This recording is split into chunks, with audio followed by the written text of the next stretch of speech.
Hi everyone. Are you ready for an amusing story about a monkey? Listening to stories can help you learn English better because you will learn how to use new words and pronounce them correctly. When you learn better English vocabulary and pronunciation, you can improve your speech, and in doing so, you can also improve your confidence. You will be able to speak flawlessly and clearly. People will understand you better. This lesson will also help to improve your comprehension skills, as I have a few questions for you at the end. If you enjoy today's lesson and would like more lessons like these, full of stories and poems, do consider subscribing. Now, without much ado, let's begin. This is Monkey Trouble by Ruskin Bond. Please pay careful attention while I read and try and understand the story as best as you can. Soon after Toto passed away, grandfather bought another monkey, Tutu, from a street entertainer for the sum of 10 rupees. The man had three monkeys. Tutu was the smallest, but the most mischievous. She was tied up most of the time. The little monkey looked so miserable with a collar and chain that grandfather decided it would be much happier in our home. His weakness for keeping unusual pets was something that I, at the age of 7, used to heartily encourage. Grandmother at first objected to having another monkey in the house, since she had been especially fond of Toto and believed that Toto could never be replaced in her affections. You had enough pets as it is, she said, referring to grandfather's goat, several white mice, and a small tortoise. But I don't have any, I said. You're wicked enough for two monkeys. One boy in the house is all I can take. Ah, but Tutu isn't a boy, said grandfather triumphantly. This is a little girl monkey. Grandmother gave in. She had always wanted a little girl in the house. She believed girls were less troublesome than boys. Tutu was to prove her wrong. She was a pretty little monkey. One of the first things I taught her was to shake hands, and this she insisted on doing with all who visited the house. Peppery Major Malik would have to stoop and shake hands with Tutu before he could enter the drawing room. Otherwise, she would climb onto his shoulder and stay there, roughing up his hair and playing with his mustache. My Uncle Ken, Granny's nephew, who came to stay with us now and then, couldn't stand any of our pets and took a particular dislike to Tutu, who was always making faces at him. But as Uncle Ken was never in a job for long and depended on grandfather's good natured generosity, he had to shake hands with Tutu like everyone else. Aunt Ruby, who had been staying with us for a few days, had not been informed of Tutu's arrival. Loud shrieks from her bedroom brought us running to see what was wrong. It was only Tutu trying on Aunt Ruby's petticoats. They were much too large, of course. And when Aunt Ruby entered the room, all she saw was a faceless white blob jumping up and down on the bed. We disentangled Tutu and soothed Aunt Ruby. I gave Tutu a bunch of sweet peas to make her happy. Granny didn't like anyone plucking her sweet peas, so I took some from Major Malik's garden while he was having his afternoon siesta. Then Uncle Ken complained that his hairbrush was missing. We found Tutu sunning herself on the back veranda using the hairbrush to scratch her armpits. I took it from her and handed it back to Uncle Ken with an apology, but he flung the brush away with an oath. Such a fuss about nothing, I said. Tutu doesn't have fleas. No, and she bathes more often than Ken, said grandfather, who had borrowed Aunt Ruby's shampoo for giving Tutu a bath.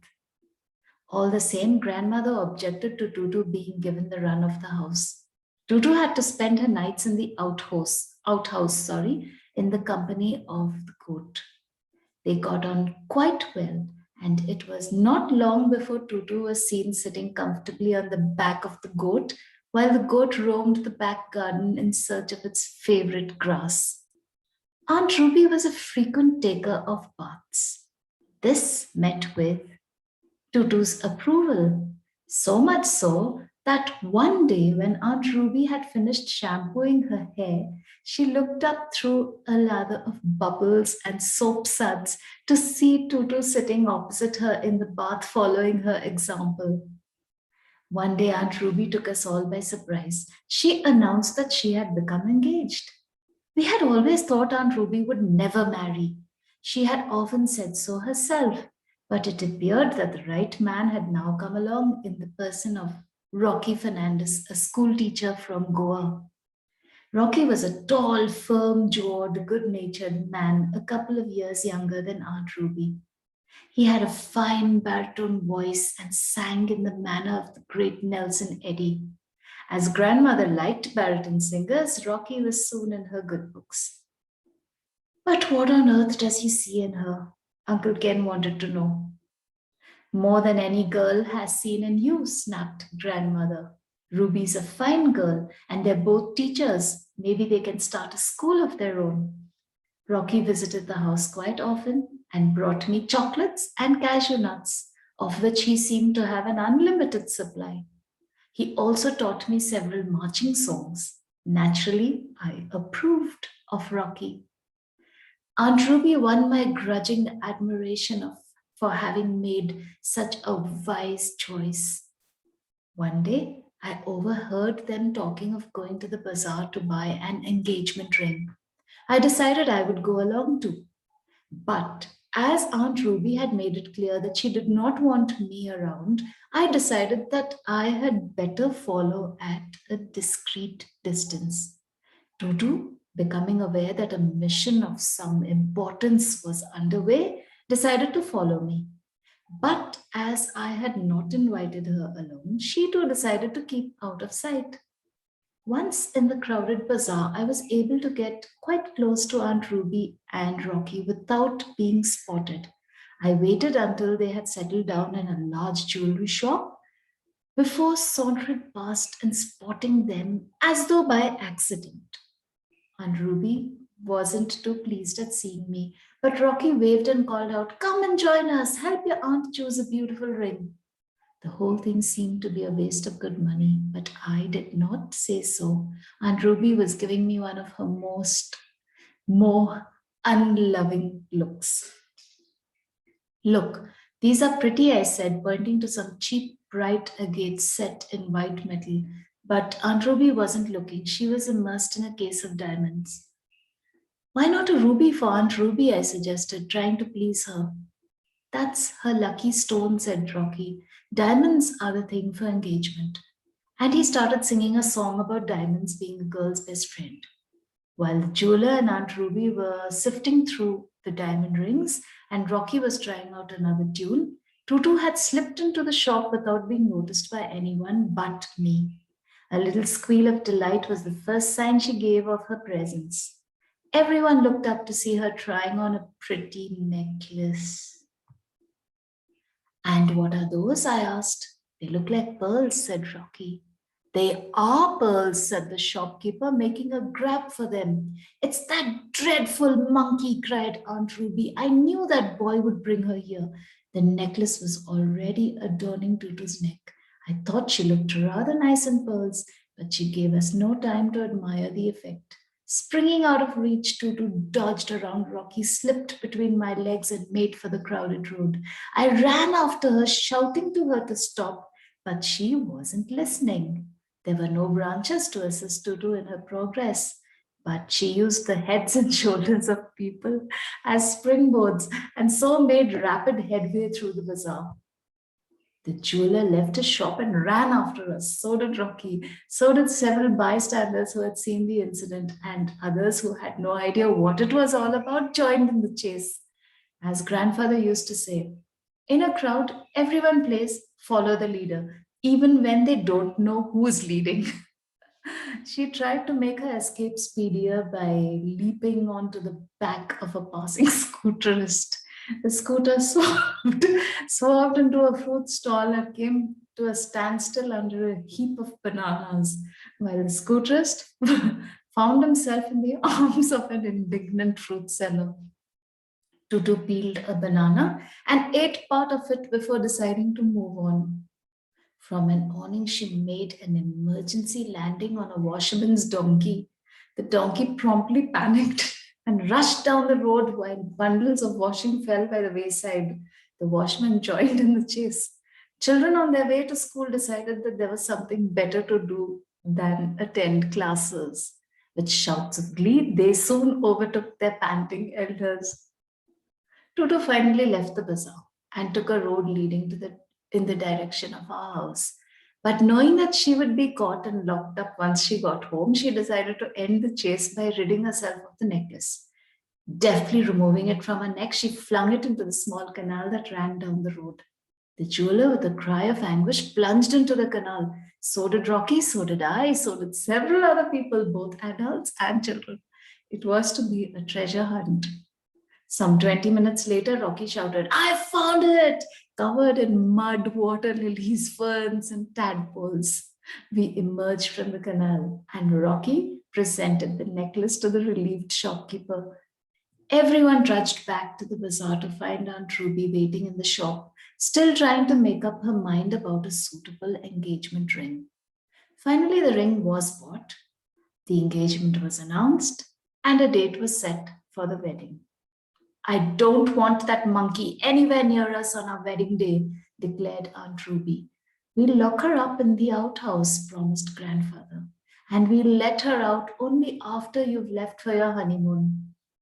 A few days before the wedding, I found Tutu in the kitchen helping grandmother prepare the wedding cake. Tutu often helped with the cooking, and when grandmother wasn't looking, added herbs, spices, and other interesting items to the pots so that occasionally we found a chili in the custard or an onion in the jelly or a strawberry floating on the chicken soup. Sometimes these additions improved a dish, sometimes they did not. Uncle Ken lost a tooth when he bit firmly into a sandwich which contained walnut shells. I'm not sure exactly what went into that wedding cake when grandfather wasn't looking. She insisted that Tutu was always very well behaved in the kitchen, but I did spot Tutu stirring in some red chili sauce, bitter gourd seeds, and a generous helping of eggshells. It's true that some of the guests were not seen for several days after the wedding, but no one said anything against the cake. Most people thought it had an interesting flavor. The great day dawned, and the wedding guests made their way to the little church that stood on the outskirts of Dera, a town with a church, two mosques, and several temples. I had offered to dress Tutu up as a bridesmaid and bring her along, but no one except grandfather thought it was a good idea. So I decided to be an obedient boy and lock Tutu in the outhouse. I did, however, leave the skylight open a little. Grandmother had always said that fresh air was good for growing children, and I thought Tutu should have her share of it. The wedding ceremony went around without a hitch. Aunt Ruby looked a picture, and Rocky looked like a film star. Grandfather played the organ and did so with such gusto that the small choir could hardly be heard. Grandmother cried a little. I sat quietly in a corner with the little tortoise on my lap. When the service was over, we trooped out into the sunshine and made our way back to the house for the reception. The feast had been laid out on tables in the garden. As the gardener had been left in charge, everything was in order. Tutu was on her best behavior. She had, it appeared, used the skylight to avail of more fresh air outside, and now sat beside the three-tier wedding cake, guarding it against crows, squirrels, and the goat. She greeted the guests with squeals of delight. It was too much for Aunt Ruby. She flew at Tutu in a rage, and Tutu, sensing that she was not welcome, leapt away, taking with her the top tier of the wedding cake. Led by Major Malik, we followed her into the orchard, only to find that she had climbed to the top of the jackfruit tree. From there, she proceeded to pelt us with bits of wedding cake. She had also managed to get hold of a bag of confetti, and when she ran out of cake, she showered us with confetti. That's more like it, said the good humored Rocky. Now let's return to the party, folks. Uncle Ken remained with Major Malik, determined to chase Tutu away. He kept throwing stones into the tree until he received a large piece of cake bang on his nose. Muttering threats, he returned to the party, leaving the Major to battle it out. When the festivities were finally over, Uncle Ken took the unnecessary old car out of the garage and drove up to the veranda steps. He was going to drive Aunt Ruby and Rocky to the nearby hill resort of Missouri, where they would have their honeymoon. Watched by family and friends, Aunt Ruby and Rocky climbed into the back seat. Aunt Ruby waved regally to everyone. She leant out of the window and offered me her cheek, and I had to kiss her farewell. Everyone wished them luck. As Rocky burst into song, Uncle Ken opened the throttle and stepped on the accelerator. The car shot forward in a cloud of dust. Rocky and Aunt Ruby continued to wave to us, and so did Tutu from her perch on the rear bumper. She was clutching a bag in her hands and showering confetti on all who stood in the driveway. They don't know Tutu's with them, I exclaimed. She'll go all the way to Missouri. Will Aunt Ruby let us stay with them? Tutu might ruin the honeymoon, said grandfather. But don't worry, our Ken will bring her back. That was really funny, wasn't it? Now let's see if you can answer some questions for me. The first one. What was one of the first things that Tutu learned? Do you think you can remember that? Well, one of the first things that Tutu learned was to shake hands. The second one, who was Tutu's companion in the outhouse? The answer? Tutu's companion in the outhouse was a goat. The third one, where was Rocky from?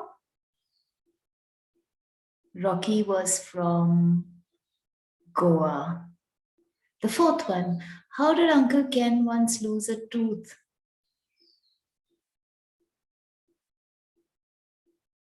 Uncle Ken once lost a tooth when he bit into a sandwich that contained walnut shells. You know who put them there.